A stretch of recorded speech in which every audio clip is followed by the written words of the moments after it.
You're listening to Theater in College Hoops. It is a title game edition. Congratulations to UConn. Also, congratulations to San Diego State on an awesome season. We'll get into the Final Four matchups on Saturday, and then also coronating UConn, Dan Hurley. Dan Hurley is an NCAA champion. I got a lot of word vomit.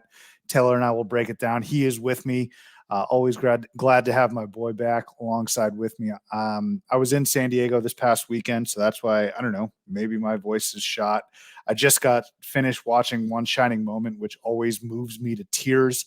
So I apologize, but we got a lot of thoughts on our mind. We're brought to you by Belly Up Media. Go download, subscribe, rate, and review us on whichever device it is that you use. Don't have a college hooper of the day. Let's get straight into this content. This is recording maybe 10 minutes after the final buzzer sounded, but you can always check out the website at theaterincollegehoops.com and follow us at CBB Theater. You can also follow me at Subbi232 to find out where the feet is, and make sure to follow Taylor at Taylor Damel. For the last time, Taylor, this season at least, let's open the curtains. TD, welcome back. We have got yet again UConn, man. They're just so inevitable. 5 titles, Taylor. Rattle off the stats you were just saying. So, the most obvious one is that they now have more titles than Kansas. They have an equal amount with, like Duke, Indiana. The only schools that have more titles than UConn now are North Carolina, Kentucky, and UCLA. And UCLA is far away. Carolina's only one back. Up. Yeah, right. And Kentucky is 8. But I mean, UConn, I'm trying to phrase this in a way that I'm not sounding like a totally petulant, like UConn hater, but like they've only made 7 of the last 14 tournaments, and they've won 3 fucking national titles with 3 different coaches in that amount of time, which is ridiculous. One of those coaches, by the way, everyone agrees, including UConn fans, was like, "Oh yeah, he was terrible." Kevin Ollie. Yeah. Well, actually, he's still. Go ahead. A friend of the program, Cody Hoxie, texted one of the group chats I'm in with him, and he goes, "Well, looks like they're going to have to fire Dan Hurley next year so they can win a title again in 3 years." UConn fans have a title in very recent memory, and I was talking about this with Moynihan, like not Ronald Reagan era titles. They have a title from just about 12 years ago, and it's with a coach who they probably are like, I hate him.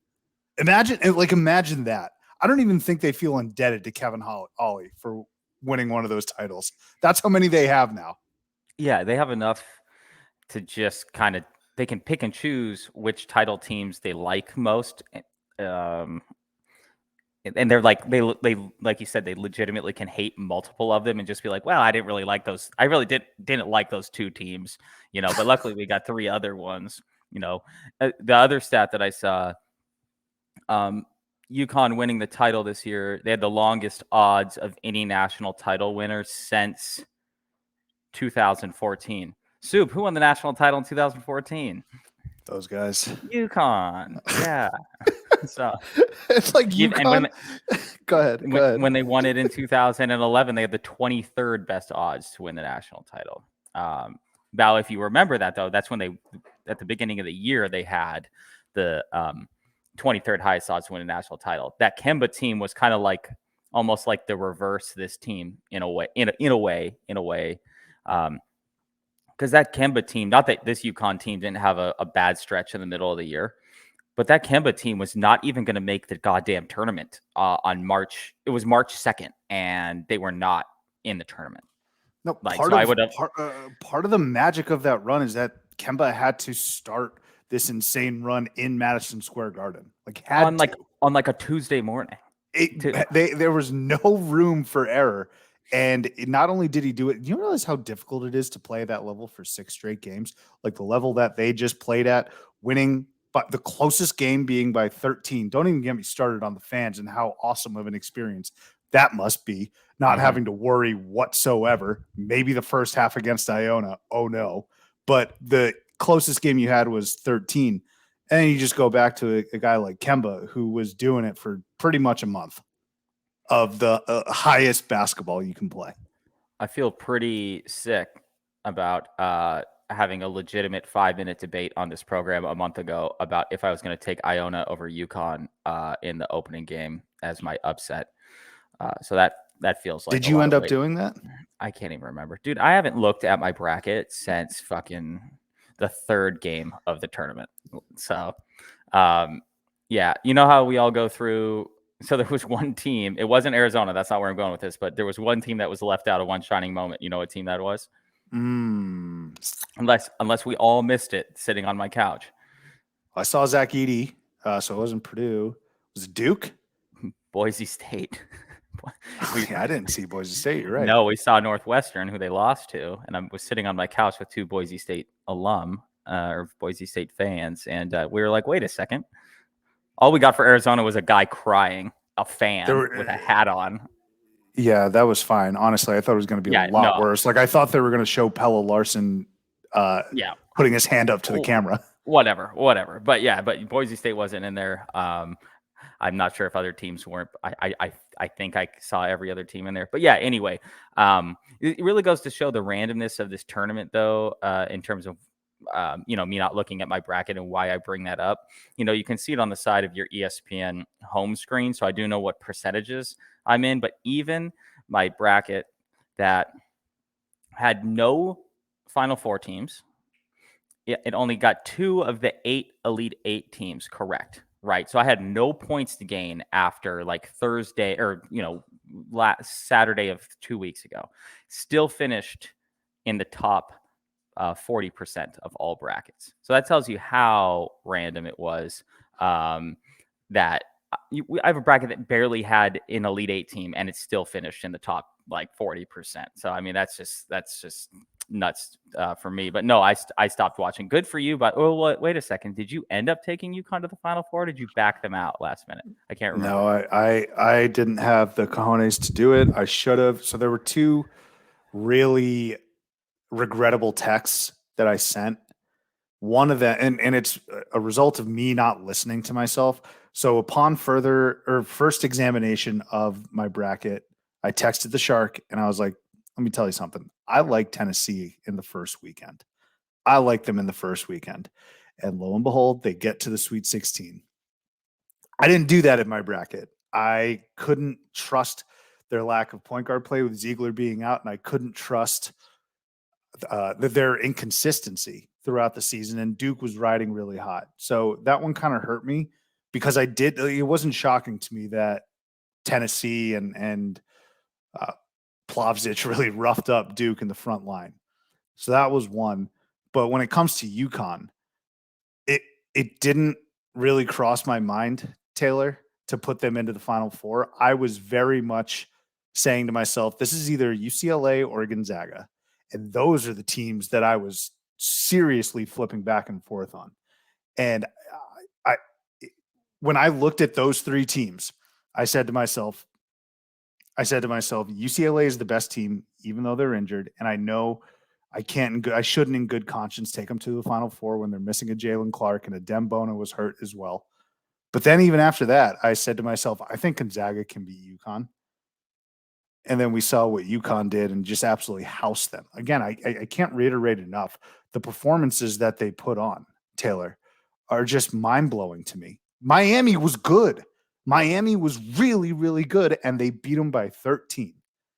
And like Miami played the highest seed that they could have en route to playing UConn. So you're looking at that and you're like, even if you want to sound like an idiot and say, oh, look at UConn's path, blah, blah, blah, blah, blah. First of all, you still have to win the games.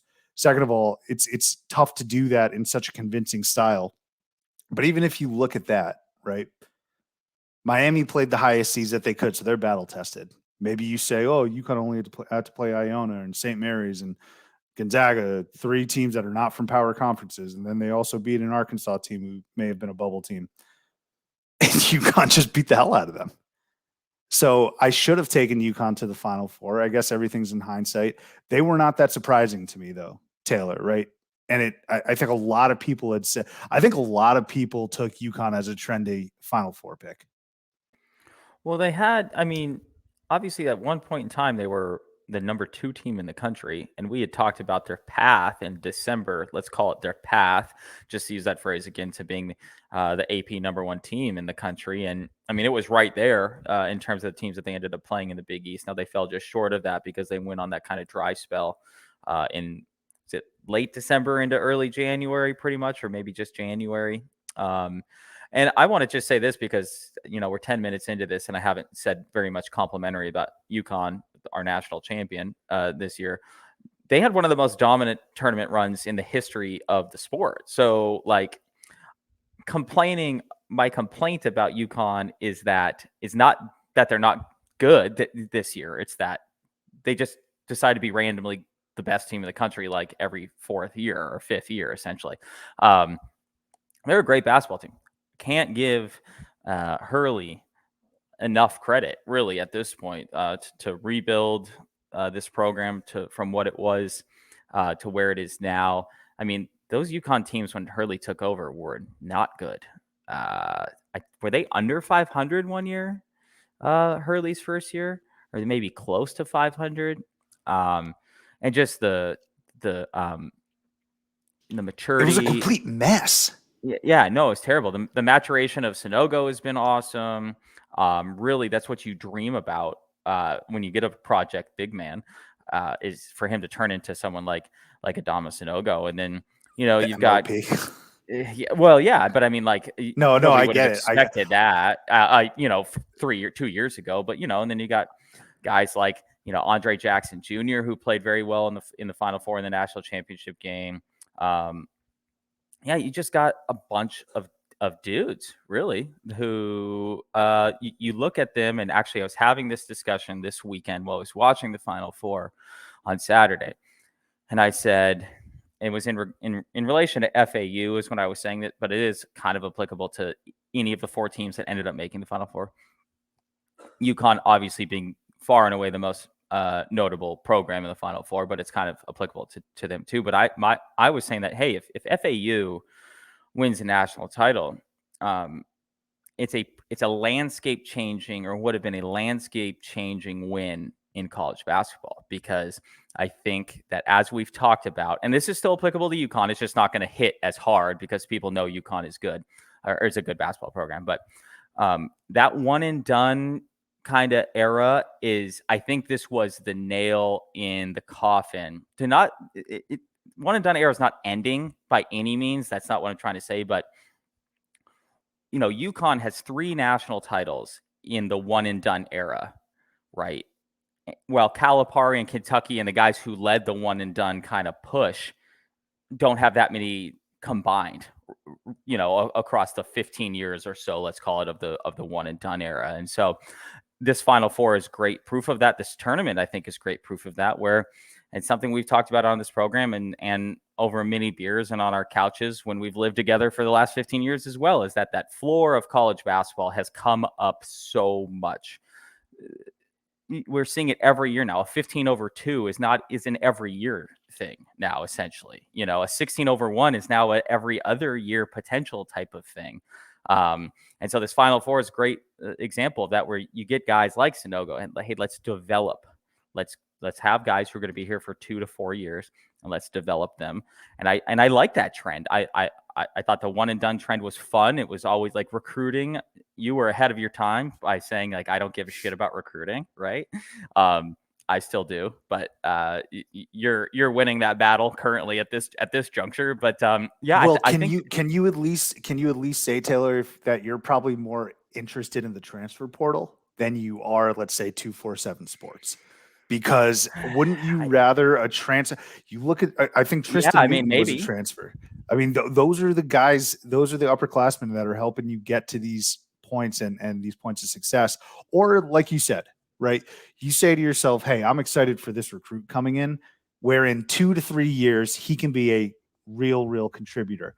I just don't have the patience, I guess, where I'm saying to myself, or I don't have, I don't have the expectations anymore of an Anthony Davis coming in, a Carmelo Anthony coming in and doing what they did as true freshmen. And I think that's unfair to put on true freshmen. Like, I'm excited to see what Kylan Boswell does next season, but he was never going to do anything close to what is expected and what is required of a national title winning point guard. Did you see Tristan Newton, his line last night? 17 and 10 points. And a lot of people thought he may have been uneven. He was magnificent. The guard play for UConn was amazing. Jordan Hawkins, absolute strap. You got a perfect point forward in Andre Jackson, who does everything except for shoot the ball pretty well. But he's a necessary key cog. And then you have the Twin Towers and Klingon and Sonogo. And then you have a guy like Alex Caravan, who actually, to your point, he's a freshman and he was a key contributor, a starter, and he's going to be someone that's going to be very good for a long period of time. He actually gives me some Jaime Jaquez vibes. If I was a fan of a Big East team, Alex Caravan's a guy that I'd be saying to myself, damn it, he's going to make our lives hell for the next 4 years. So, and I think what's also interesting, Taylor, and we'll actually get back to Hurley, we'll get back to the landscape of college basketball, but I read in a lot of places people saying Connecticut was just a perfect modern day basketball team, college basketball team. And I agree with that, but I don't think that other teams aren't constructed as such. I just think you need to have the guys that step up and play to what their potential maybe should be. Okay. I didn't expect Tristan Newton to be as good as he was. I didn't expect Alex Kerr. Do you expect freshmen to be that big of contributors? I don't know. These guys just did that. Even Donovan Klingon coming off the bench was awesome. Like, they just, nobody ever missed a beat. Whereas with every other program who have good constructed teams, and I guess this is at the end of the day, the difference of winning 6 games versus 4 versus 3, whatever it is. I mean, there's play, like, I look at a team like Kansas, who I thought was a much better team than UConn, with better talent, with more experience even. And they just didn't get it done against Arkansas. So you're just like, oh, I didn't know that was going to happen. So I just want to make sure people understand that UConn's not the most perfectly constructed team. Or if you do think that, there are other teams like that, but there's something about UConn and the program, and no matter who is at the helm, there is something about putting that uniform on and the players rise to the occasion better than any other program that we have seen over the last 25 years. There's no doubt about it. There's got to be a we, not me, like, check your attitude at the door type of thing that UConn does, especially versus versus every other program in the country. Now, that being said, and this is not supposed to be anti-UConn by any means, this is not like teams getting lucky. No, okay, hold on. Let me retract that already, because that's not what I'm trying to say. Teams who perform at the right time, sometimes just some teams get more fortunate than others with their runs, with their whatever. They know how to turn it on at the right time. The New York Giants have always been the comp for, in the NFL for UConn. And I think the that San Francisco Giants too, of like the early, yeah, okay, 2010s. sure, too, yeah, that as well. And so I don't necessarily know if it's anything UConn does all that special. I think that there is just a team in each sport that's like this. And there's also Chicago Cubs, despite their World Series a couple of years ago. There's those teams too. And I'm not sure that there's anything that you can do about this stuff, right? Like, I actually don't. I'm actually getting to that point where I'm not sure. I think that's just how it is. Some teams just have all the luck. And I know that that's is that a Frank Sinatra song? I can't remember. At the very least, there's something ingrained in their DNA. Like, when they get their student ID card, it's like, hey, it's basically like a sorting hat. Like, hey, here's your UConn student ID card. You'll probably experience a Final Four in the next 5-6 years. Well, I wonder if, once it's got to be like getting that first domino to fall is one thing, getting the second one to fall. Because now especially after Kemba in 2011, all that UConn fans, anybody has to do, they have the exact opposite outlook on college basketball than you and I do, where we're watching games and you're like, how can we fuck this up? And then, and then that's what happens, right? But then UConn fans, just because now they're used to it, or not used to it, but now they have, they're like, well, we're UConn. we rise to the occasion. And I think that's just, as a program, it's just got to be such a good foundation, or raft to float on, where you just say, oh no, we don't lose this type of shit. And that has to just be like a confidence thing that within the program now just perpetuates year after year after year. Because like, oh yeah, whatever. It's just the Final Four. Like every time we're in it, we win it. So why would we be stressed? Like this is just what we do. What are they, 10-1 now? Like 11-1? They've lost one time Yeah, in and getting they're to the Final 5 for Four. 5 in national championship games, which is the dumbest thing of all time. That is ridiculous. Like UConn is so ridiculous. They're mind-numbingly, mind-bendingly absurd. And all I can do is just laugh at the different stats. And I think it's also worth noting that this is a team from farmland, Connecticut. I don't know how over the past 25 years they've just built this brand of basketball that just gets it done. And I mean, Taylor, you say things like, "Well, this is UConn. We'll find a way to win."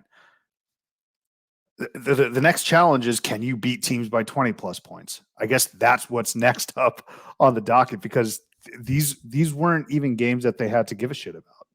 The game, and then the thing is, majority of these games, and I talked about how well they pulled away in the second half, but majority of these games, under 4 timeout of the first half, you felt pretty damn comfortable. So interesting here with UConn too, and it's got to be the only team that has this amount of national championships that is like this. What's UConn known for as like stylistically? I don't think they're known for anything. Right. UNC, they've been running and gunning for 100 fucking years, right? Like Indiana has always been, a little more defensive. Tennessee, like we know them as defensive. Virginia, defensive. Arizona, run and gun. Duke, uber talented, great shooters. Kentucky, ultra athletic, right? UConn's not really known stylistically for anything. Great guard play, I guess, would be a good way to do it.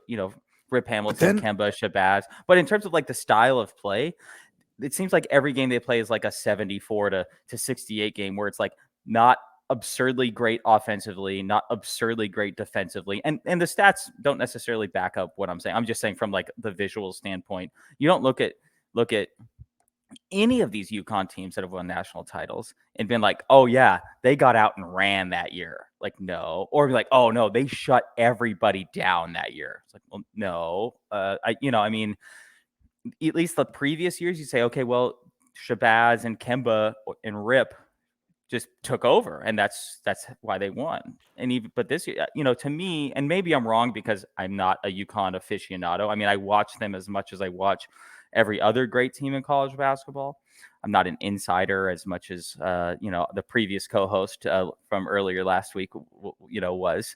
But that's what strikes me is interesting that UConn is, of all these programs that have this much success and this much national, or this many national titles, you don't look and be like, oh yeah, well, they've always been blank. And maybe that's because they've had 3 coaches over the last 25 years that have all won national championships.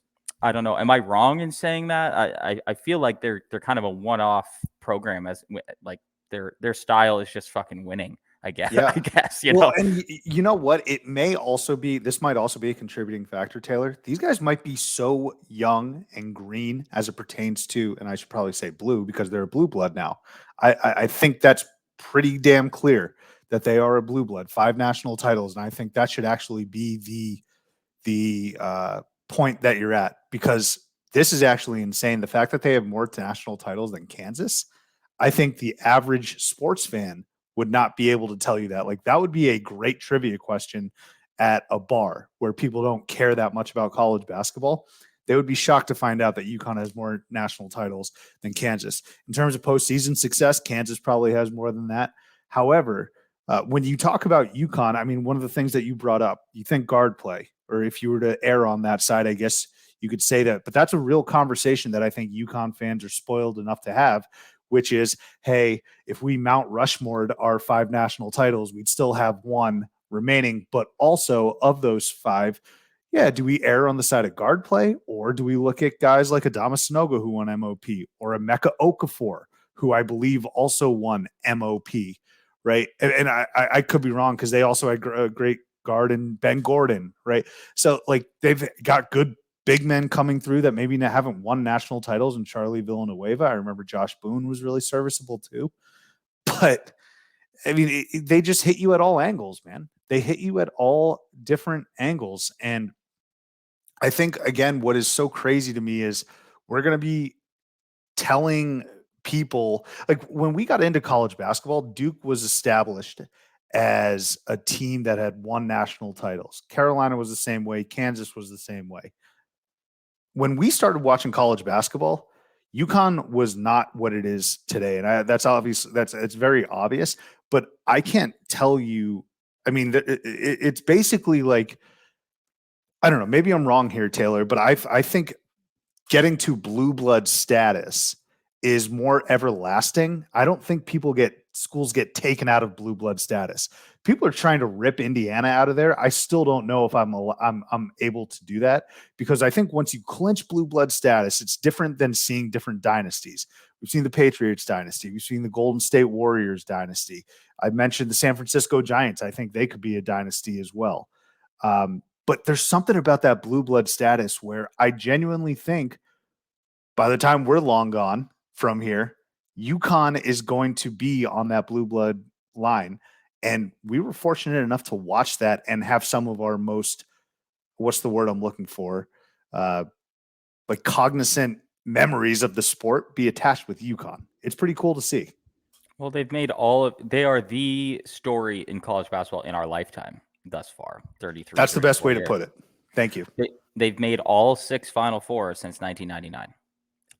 Like we can remember all of their Yes. games, and even more so, they've made 4 Final Fours since 2009. So in our post-collegiate and in post-collegiate lives, they've made 4 and won 3. There's really not another example in sports outside of like the Patriots in our lifetime. I would say maybe the Warriors, but the Warriors are still the Warriors have had the same players and coach everything the whole time. That's what makes UConn's story so unique, is even as it relates to like the Patriots. The Patriots are the best dynasty of our lifetime, right? But it was the same 2 dudes running the show for 20 years, and UConn just, they're definitely the most monumental college basketball story of our life thus far, because there's no real comp for them in sports, really. And that's such a cool thing to be a UConn fan that is our age, or slightly older even. If you're a 40-year-old UConn fan, like you must have the absolute best memories of the last 25 years, because that's all, not only cognizant memories, but that's like formative memories of how you feel about college basketball. Your team has won 5 national championships in your lifetime. That's not something that we've seen, since UCLA in the 60s, where you could get that much success in such a short amount of time. And and even again, it's John Wooden the whole time. Ben Howland, of course, came through with 3 Final Fours in the late 2000s there, but even Wooden was the guy. UConn is just such a unique, just experience, let's call it, in the sports landscape. And yeah, I feel nothing but happiness for UConn fans and for the players and for the program, stuff like that. I'm annoyed as shit as a fan of another team that, quite honestly, is a way, way, way more consistent college basketball program than the UConn team that has 5 national titles now. And so that, unfortunately, an argument that you and I and a bunch of our buddies used to have is, would you rather be the team that makes the tournament every year that never wins it, or would you rather be the team that only makes the tournament every 3rd year or every other year, and one of them that wins a national title? Well, when UConn had 2 national titles or 3, it was a little more of a debate, where it's like, yeah, now that it's 5, it's like there's not even a debate. There's no argument there. So that's what I'm annoyed about. Definitely not annoyed about the fact that my happiness that we get to watch this as college basketball fans, because it's just an experience that we might not ever get again in sports in general, to see 3 coaches over this amount of time to have that much success. So I am going to be a petulant little child. I'm glad you brought it up. I'm annoyed with UConn. I'm officially putting my hater cap on, and it's out of blind rage and jealousy. I just want UConn fans to know that. So instead of instead of trying to change my mind or call me out by saying this guy's just a hater, yeah, I'm fully being a hater. I totally understand that, and don't be like, well, what's there to hate about UConn? There isn't much, but the fact that you guys win a ton, and so welcome now to the you're not the scrappy underdog from '99 or even 2004 or even 2011, which is actually kind of when I started hating you when Kemba defeated Arizona in the Elite Eight, but moving forward, it's enough. It's enough. I'm in a group chat, obviously, with Moyne, who was kind enough to come on. This guy's celebrated 3 national titles since he's been in school. It's genuinely too much. It's not fair. And if it sounds like I'm pissing, moaning, and crying, that's exactly what I am doing. But I now cannot, in good conscience or for my happiness, like support or even pretend to be happy if UConn goes on next year. And they got some great recruits coming in. They got a foundation now. They're going to be a wagon for a while. They're going to be good again. Like they are back. This cemented it. Not only did the Final Four run cement it, but the dominance in which they won a title has cemented the fact that UConn is back and they're the big boys on the block, especially with Villanova going down. But I am going to be a hater when it comes to UConn. I will not be like they are now. And again, this is part of the blue blood like area. You don't like Kansas very much. I'm fine with them. I don't like Duke very much. But UConn, you are now at that level in a lot of fans' eyes where they're like, no, I want them going down in the first round. Screw them. You should wear that as a badge of honor. You should say, good, we are now so good that people are so jealous and hate us. Please don't try and change our minds. You are now pretty much forever hated, UConn. I'm that's it. That is because you've had way too much success, and I want me and my other boys to shine. So here's the thing I will put my hater cap on, and I'm trying to not be a hater, but it's probably going to still come across as that. But the thing I hate about UConn is they play really shitty national championship games. Terrible. I tweeted that this reminded me of the Butler game. The Kentucky game wasn't even that good either. No, 53-41 was the Butler game. 60-54 was the Kentucky game. And I don't want to hear people be like, "Oh, it was Kentucky." That's Kentucky team wasn't good. The previous title, like the 8 seed. To that was Georgia against Tech. Georgia Tech, and their first one was good, 3-point game against Duke. Don't get me wrong, but I mean, like, they just don't even play entertaining title games. Oh, they're definitely not entertaining. They're so boring. The first until San Diego State went on that 9-0 run, this game was a snoozer. Like, it was brutal. And then we only got about 90 seconds of like, okay, San Diego State, call a timeout. It's 56-50. We're like, okay, we might have a run here. Then UConn just goes, nah, fuck off. And then UConn just like, we're just going to go on a 9-0 run and just put it away. Right. Literally instantly. We got like 90 seconds of somewhat close basketball. Taylor, that's another reason why I hate them. They can't even just win the title. Fine. But maybe like on a buzzer beater or give us a little bit more time. Jordan Hawkins was like, I'll just hit this to extend it to 8. Sorry, this is lame. But yeah, I was like, I don't know, maybe I was fighting off my hangover from San Diego, but I was like, this game is awful. And it's like, there was just never any real doubt that I had that UConn was not going to win this game. Throughout the entire game, I was just like, this is boring. You just coronate UConn. Let me get to this recording.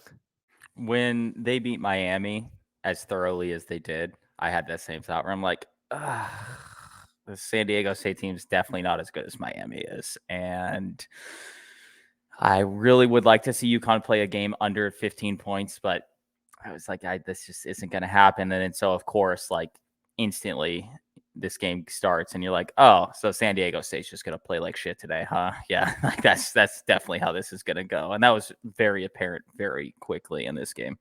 Could you ever imagine, again, so many things about this run with UConn that they're going to tell tales about? Not only just beating teams by 13 plus points, but imagine playing a team in the national title game and your opponent goes like 12 minutes without a field goal. I mean, how fortunate that wasn't even UConn's great defense. And I promise we're going to pivot back to kissing UConn's ass. All right. But you guys, like, UConn was not playing that well. SDSU had pretty decent looks, and they just went 12 minutes without a field goal, man. I don't, just preposterous stuff. I do want to give a shout out to SDSU though. He's so big for this program. Really what we've been lacking in the West is another team, really, quite honestly, that can be consistently good to this type of level. And, now that UCLA is no longer going to be a West Coast team, I guess they're going to be a Midwest team. I guess we needed a Southern California representative of the West Coast here. So shout out to Brian Dutcher, all those guys on San Diego State. They are one of the most sneaky, consistent basketball programs in the country. I mean, we've talked about it multiple times over the course of this year. They're always the 18th to 20th best team in the country. And they just kind of epitomize that do what we do type of phrase where it's like, hey, we're not trying to keep up with the Joneses. We're not trying to keep up with the Kentuckys and the Dukes and the North Carolinas. Like, we have an understanding of who we are. We have an understanding of where or what what style we like to play and how we like to play it and who we like to recruit and so on and so forth.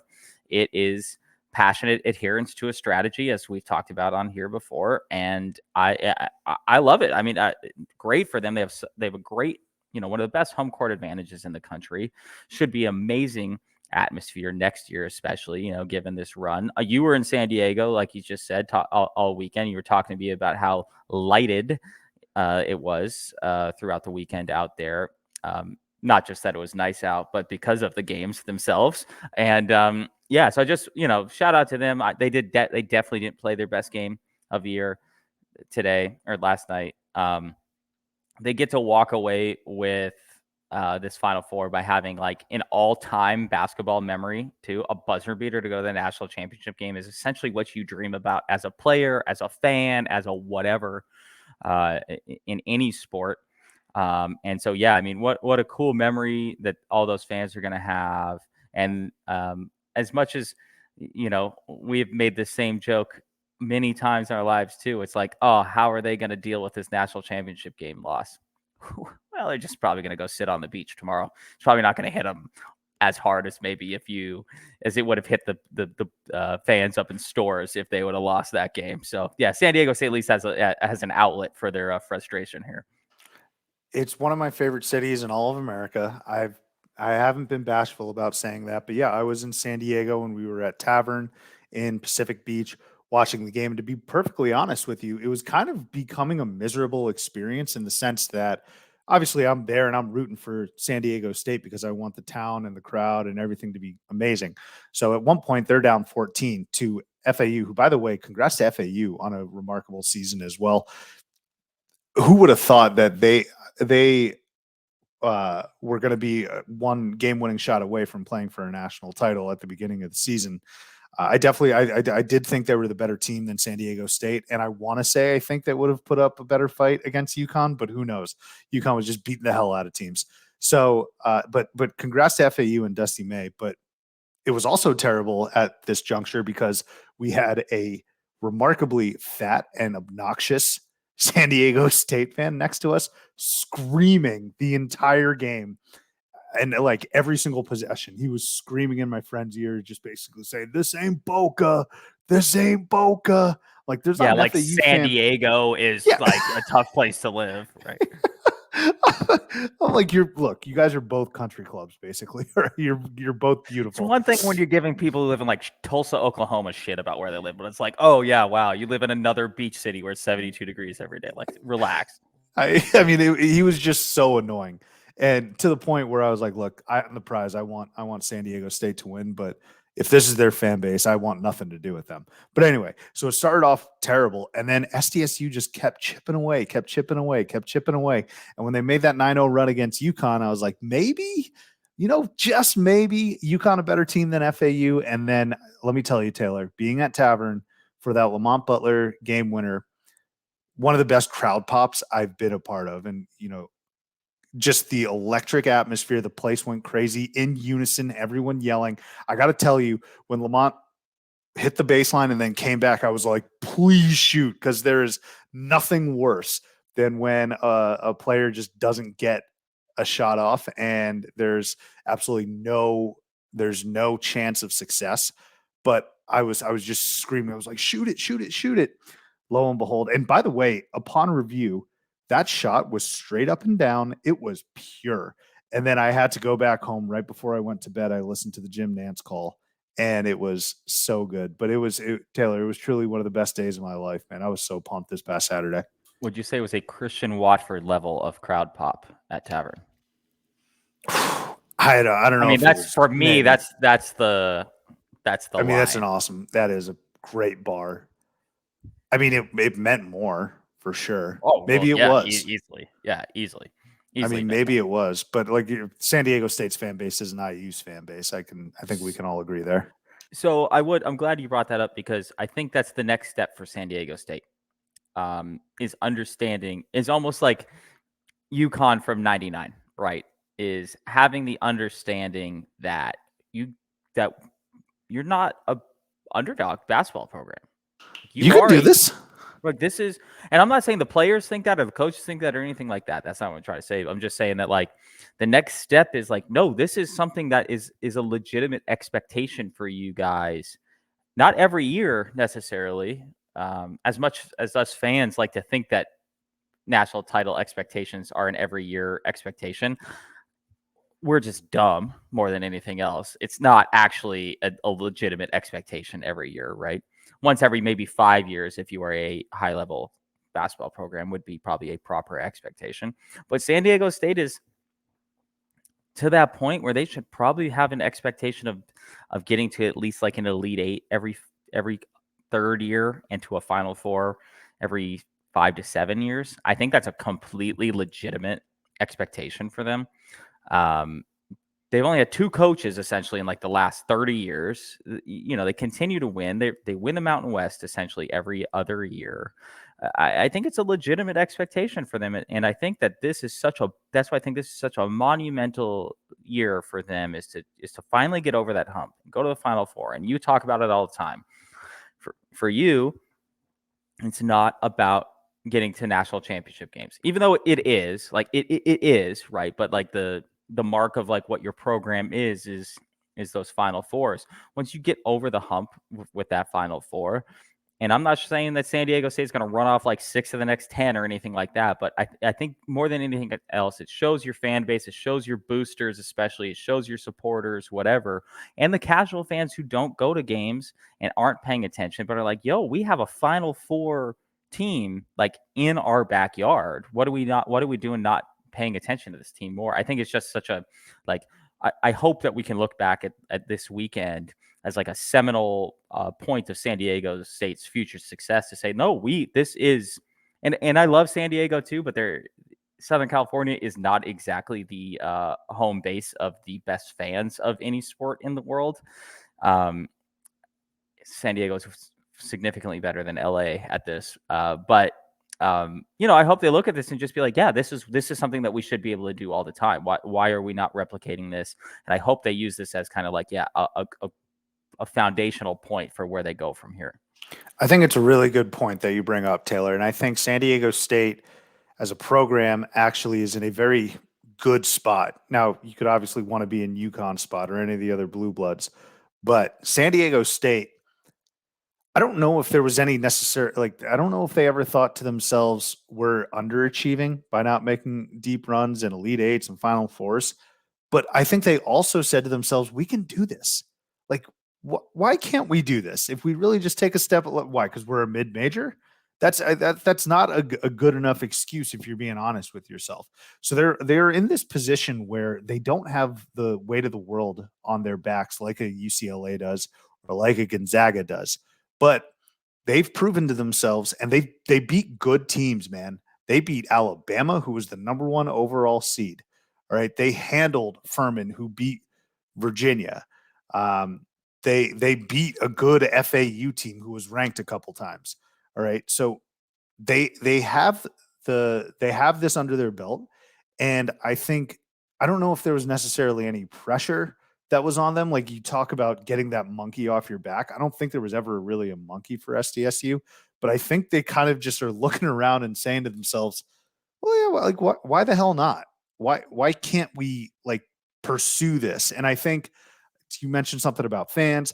I think they need to get full and total buy-in from the community and whomever supports them regarding NIL to take that next step. And I really hope people understand and appreciate that, despite the fact that they have like a Tony Gwynn and representing their baseball team, or a Marshall Falk representing your football team, you are a basketball school, San Diego State. And if you want serious success in college basketball, I do think you can find it, even if you stay in the Mountain West or if you move to the Pac-12, who knows? But you can really find success. So I agree with you, Taylor. I just think they're in a really enviable spot as a program right now. Their timing couldn't be better for this. I would think. So they've made 11 of the last 14 tournaments. So that's more than UConn, who they just lost to, and has won 3 national championships in that amount of time, right? And yeah, you talk about having your best year. Kind of, this is, I don't know where NIL is going to go, so I don't want to like speak too freely on that. But like this year in particular, because we're definitely in post COVID era now. You're in essentially America's like most beautiful city. You're probably at like the peak of like what NIL is going to be before things, because in my opinion, there's always a peak, a ramp up, right? And then there's going to be kind of an overreaction to like, why are we giving every kid $2 million now? So there's going to be some drawback on that, I think, in the next 5 years. I don't know. I don't have a crystal ball. I'm just spitballing here, where you're probably at like the peak opportunity to get an NIL deal as a player. And you're like, oh yeah, San Diego's going to pay me $500,000 a year to go play for a team that just went to the Final Four last year. Like, well, fuck yeah. Like, why would I not want to go do that? Why would I want to go to not like a Lawrence, Kansas, because that's Kansas, right? But, why would I want to go to an area like that when I can go to San Diego and go to Tavern in Pacific Beach and get paid, a ton of money from Viejas Casino and hang out on the beach when I'm not playing basketball, So their timing could not be better for this. Kind of similar to FAU too. I mean, you look at the stats of like the enrollment stats, which I always love when these teams make a run. Like Florida Gulf Coast had something like 133% more applications the next year, and FAU could be very similar. People know Miami. This isn't gonna. It's great for Jim Larranaga and all that, and I'm super excited that he made a Final Four. Really, probably cements himself as a Hall of Famer, the whole 9, right? But UConn or Miami's not getting like, they might get like 4 more applications because they went to the Final Four this year, right? But teams like FAU or even like a San Diego State's going to probably get a little more, even though we know San Diego State really well. And people know, a little bit about San Diego State. Like you said, Marshall Falk, Kawhi Leonard. You left out Trevor Hoffman for baseball, but that's okay. I'll Trevor Hoffman's our guy. Not Hoffman, Steven Strasburg, excuse me. Yeah. I was just thinking San Diego. Sorry, I got San Diego on the brain. That's Trevor right. Hoffman. That's But right. It's because I saw him at that game we went to years ago in San Diego. But yeah, I just think you're totally right. It's the peak of the like, couldn't it be better time for them to do this? NIL is cruising right now. The transfer portal's got 1 million people in it looking for a spot to go, and now a team that is in the best, arguably the best city in the country, that their boosters are going to be right there ready to go. The sky's the limit for them from here, especially if they go to Pac-12 as the Pac-12 disintegrates. Now you're Power 5, if they're still going to consider the Pac-12 a Power 5 conference in 2 years. Good question. Yeah, they might as well just stay in the Mountain West, actually. But you're we'll come over.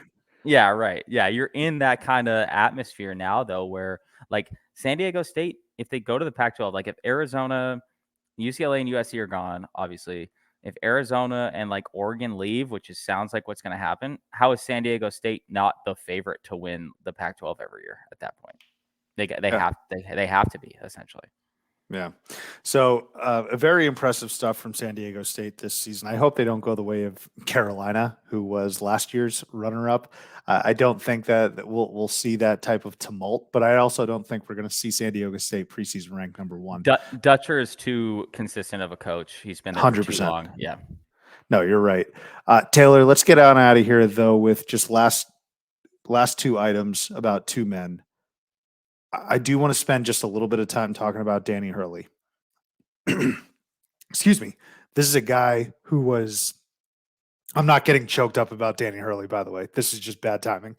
But this is a guy who's Like, if you need a tissue, just let me know, man. No, man, I do not care about the Hurleys like this. And I'm telling you, you're getting your flowers now, UConn, because I'm going to go straight hater mode starting maybe even next episode. But Danny Hurley is a guy who's been in his brother's shadow from a playing perspective. Everyone knows about Bobby and his time at Duke. And for some reason, we just automatically think Bobby Hurley's a great coach because he was a great point guard. I think we know, and they'll never compare each other, but we know who the better head coach is of the two, and it's Danny Hurley. But even in that respect and in that realm, he was always compared to his dad, who's a legendary titan and figure of high school basketball and how that bleeds into college basketball. And yet here you have Danny Hurley coming out on top 5 years into the job. Taylor, a job where his seat was never particularly hot, but there were some impatient UConn fans who, after the New Mexico State loss last year, were saying to themselves, it's got to get right pretty soon, man. Like, it's not hot, but the oven's preheating just a little bit. Like, if we needed to get to 400 degrees for a full preheat, you're maybe at 150 is what I would say, maybe 200. And now the man's got 6 tournament wins, which all happen to come in one NCAA tournament and a national title. I can't help but tip my cap to Danny Hurley, who has this program set up for great success. You mentioned about how he took over a complete catastrophe. He said that on Titus's show as well, and he kind of got reamed out by Jim Calhoun. And Calhoun was like, "This is UConn, man. Just win, figure it out." And he did. In year 5, he gets a national title. It's one of the and there's tons of pressure at a school like UConn. Say what you want about the location and things like that. When you're the head men's basketball coach at UConn, it's Final Fours or bust.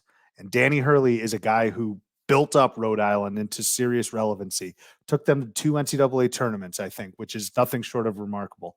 And now he's done this at UConn. He is pretty much solidified, I think. Now, he can become one of the best coaches of this generation, but in terms of being a really damn good coach, based on what he's done at URI and based on what he's done here at UConn, 3 straight NCAA tournaments and now winning a title, Danny Hurley is one of the best coaches in America. I think I'm okay in saying that. You know, it goes to show that sports really are a "what have you done for me lately" type of deal. Because you say that his seat wasn't that hot, which is true. Am I But if wrong? no, it's true. It's true. But if they Okay. lost, I didn't know if you were going to say like it was hotter. no. I'm just saying that, like, I was sitting here discussing stupidly that Iona could lose or could beat UConn in the first round. If that would have happened, that seat's 250 degrees. And again, might be a dumb hypothetical to say, because obviously that's not what happened and they won the national title. But it could be that quick. Like, they lose to Iona or even in the second round, because at Rhode Island, they won each of those years that they made the tournament. They won their first round game.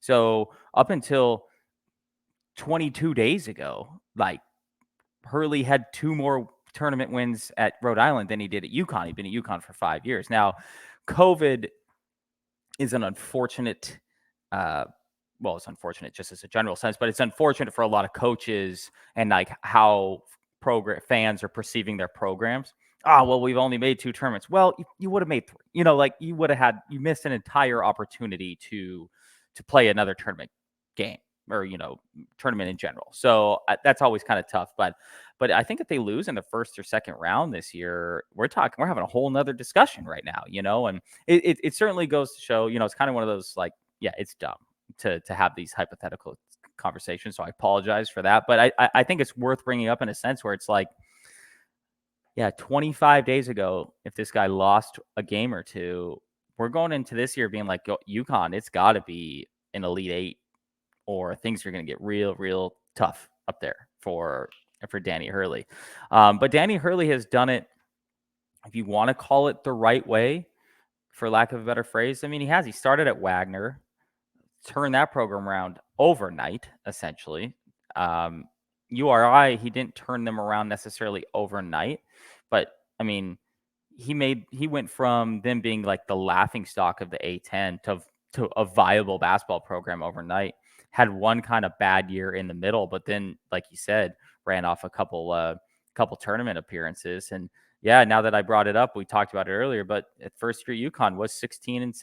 So he's under 500 first year at UConn. And obviously he wasn't going to get fired in the first couple of years because the program was a disaster at the time and they needed some time to build it. But yeah, COVID really could have been, a downfall for Danny Hurley if, in a lot of ways, if he wouldn't have had this success this year. So, no, super complimentary. I think like Bobby Hurley, no one on this program, or I don't think anyone who listens to this program or anyone like in general outside of ASU's athletic department likes Bobby Hurley. I think that's pretty safe. I think a school like ASU is probably his peak as a coach for Bobby Hurley. That I'm not saying it could be, even URI would probably be like Bobby Hurley's peak, that type of level. Danny Hurley's sky's the limit. He's never going to leave UConn because why would you? But I mean, this is a guy who could rattle off multiple national championships. He's still young. He's 50. He's probably still going to coach for at minimum 10 to 12 more years at minimum, probably closer to 20 by the time it's all said and done. And so if we keep on UConn's pace here, that means he's going to win 4 more national championships in the next 20 years while he's still a coach there. Wouldn't shock me, man. It really will. I was talking to Moy and I was like, look, if you can't make this Final Four in Houston, I'm sure you'll be able to come out for Scottsdale or Phoenix. And then I'm sure there's going to be one in Dallas at some point. I don't know. Just catch any of those if you want to, because I'm sure you'll be at one of those. But I agree with everything you said about Danny Hurley, and it's going to be very interesting to see. I mean, it's crazy what 6 wins in March do for you and do for you as a program, because again, people are going to be looking at UConn as a team who can they potentially repeat. I think it's damn near impossible to repeat. So if I was a betting man, I would not be putting my money on UConn to winning it all next year. We saw what happened to Kansas this year. But in terms of the near term, let's see what they do. And it was in 2020 after a tough loss against Villanova. It's a clip that's going around right now. It was Danny Hurley basically saying, you better get us now. You better get us now because it's coming. And boy, oh boy, were those some prophetic words. Can I push back on that a little bit? Sure. Every single damn coach in the country says that same shit when they take over their job. And I know he backed it up. Not every coach. Yeah. Okay. Yeah, he backed it up. I'm just saying the statement always seems good in hindsight, right? Or always seems good once you actually win something. But 99% of the coaches who say that, they get fired 2 years later because they won 12 games. So I'm not saying, again, all credit to Bobby Hurley, but every single coach in the country, or Danny Hurley, but every single coach in the country has uttered something similar to that. And you know what? Look at Prime in Colorado right now. He's like, I'm coming. I'm going to come. Not it's just like, it's like, okay, dude, I understand the hype and I appreciate it, but every single coach says this when they take over their job. And I know what you're saying. He wasn't taking over the job at that point, and the timing of it was great and it all worked out for him. So, shout out to Danny there, but every coach has said that at some point in their career. Look, if Prime gets run out of Boulder in a couple of years, then we'll bring it up in a joking fashion. But for now, Danny, I got to give the old man his props. He's been incredible. And then Taylor, the last person I want to just get out of here on, Jim Nantz. Gut-wrenching stuff. Listening to him saying, "Thank you for being my friend." Jim Nantz is a man I will get choked up of because he is as integral a part of college basketball and enhances my Final Four viewing March Madness experience because of everything that he's done. Any thoughts on Jim Nantz and his Final Four? The GOAT, Jim Nance. I hope you caught I can't remember the exact phrasing because I only watched it one time before we started recording this on One Shining Moment. They had Jim Nance say kind of like the culminating moment or something like that. And they showed him a shot of him, referencing that this was his last game as well. So I thought that was pretty slick there. I do think it's a little funny that he's like, thanks, that he's signing off. Yet most of the people who just watch that game are he's going to see him next week. This week, and we're like, well, dude, we're going to see you. Like, I'm going to see you before any of my actual friends. So, like, I appreciate it. And it was hilarious. I was actually watching like today before the Final Four. Jim Nance was on the Augusta National feed of the practice round for like 4 hours today. So it's like, and that's where he's going to be tomorrow. So the thing I love the most about Jim Nance, though, is not only has he called so many of my favorite games and sporting events and things of that nature. But Jim Nance lives, I think, the life that every single sports fan would want to live. I think we've talked about this with guys like Mike Tirico, Scott Van Pelt to some degree, even though he has kind of a different role now than he does. Gus, I'm not even sure quite as much. Gus is kind of known for just like two sports, right? A guy like Jim Nance or Mike Tirico is they're a little more broad spectrum across the board where, I've often talked about my dream week is to go to the Final Four in Atlanta. Yeah. And then just Monday or then Tuesday morning, then just go drive over to Augusta for the rest of the week. I mean, and that's my dream weekend is Jim Nance's week. Life. And he lives in fucking Pebble Beach and has a par 3 in his backyard. It's like this guy is literally living the dream. He calls for me because I'm my two, golf, NFL, and college basketball are my 3 favorite things, and that's what Jim Nance does. It's only those 3 things, to some degree, and yeah, he has the dream life.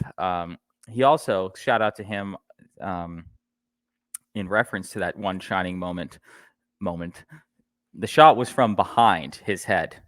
Guy still got a gray hairline going as well. Couldn't do that for me because it would be one shining moment would be my bald spot that would have been shown at that time. Yeah. I think all poignant words. Did you also see during the trophy presentation and when he's interviewing Hurley and the players, the guy who was helping him present the trophy was all up in his junk. I think I could tell Jim Nance was visibly like, please back away from my back and let me interview these people. It's my last thing. Like he got the transition from this guy and turned to Danny Hurley. And usually this guy will like look out into the crowd or I don't know, maybe talk to someone else. He is intently looking over Jim Nance's shoulders to hear about this interview. I was like, my dude, you got to get off of him. I noticed that with Tracy Wolfson interviewing Brian Dutcher, the usual like, oh, let's go to the losing coach. Tracy Wolfson was like sitting on Brian Dutcher's lap, it felt like, for the first like 5 seconds of the interview. I was like, you got like, it's a microphone. Just you can back up like 10 inches, a foot, give this guy some room a little bit. But I did notice, I'm glad you brought that up because I did notice that quite specifically with Jim Nance, where it's like, yo, okay, I know we're on a small stage, but let my man breathe here, please. Just a little. But Jim Nance, we wish you well. Thank you for making the Final Four and the NCAA tournament so great. Taylor, let's go ahead, get on out of here. But before I do, and we'll give out proper thank yous to everyone else this week. But my man, thanks for riding with me all season. Hell of a season. Congrats to UConn. Have had a blast with you. Let's see what we can do here in the off season. Last year, I remember starting to build some momentum with interviews, and it eventually ended up with the likes of guys like Frank Martin and Giddy Potts and Nate Sestina, which is really neat. I'm going to continue to try and keep that momentum going, Taylor, and I appreciate your support. You're always so cordial. You're always so good about getting back to me and flexible with timing. And you may not know shit about hoops, but I appreciate you. You always a little bit chopping it up with me, man. A little bit here and there. I mean, it's probably true. I don't know shit either. It's probably true. Yeah, clear. I mean, yeah, just go look at our brackets. No, our wives should probably have a college basketball podcast instead of us. But no, I deserve very little thanks for this, in all honesty, because you are the point guard of this, as we've often talked about. And even more so than that, you're the athletic director now. You're not even the point guard. You're overseeing all of the daily operations. So I am just a small pawn in this, a guy that just shows up when needed, I guess. And you, sir, are really the one that makes this go. You're the one that does all the reaching out, all the marketing, all the editing, everything. I'm worthlessly just drinking beers in my backyard while you're doing all of that. So I deserve zero thanks. Guys like you, or the guy, you, who runs the Twitter account, the whole deal. It's quite, as someone who's tried to do this in not a podcast form, in a different capacity, it is an all day, every day type of deal. So I hope everybody that listens to this understands how much effort that our boy Subbi here goes through every single day, even in the summer, to do all this shit. So shout out to you, man, because it's really quite the effort to do all this. I appreciate you, Taylor, and I appreciate everyone listening to us, all the theater goers. Like I said, we're going to give a proper farewell this upcoming week, but hell of a season. And thank you to the Shark. I know he had to he had to leave the program midway through the season, but the Shark's been here since we started day one. And so he's been amazing as well. But thank you, most importantly, to the fans and everyone who listens, downloads, subscribes, interacts with us. I can't wait to continue to grow this base and chat with you some more. But for now, congratulations to UConn, 5th title. And thanks so much for a wonderful season. We will catch you next time here on Theater and College Hoops.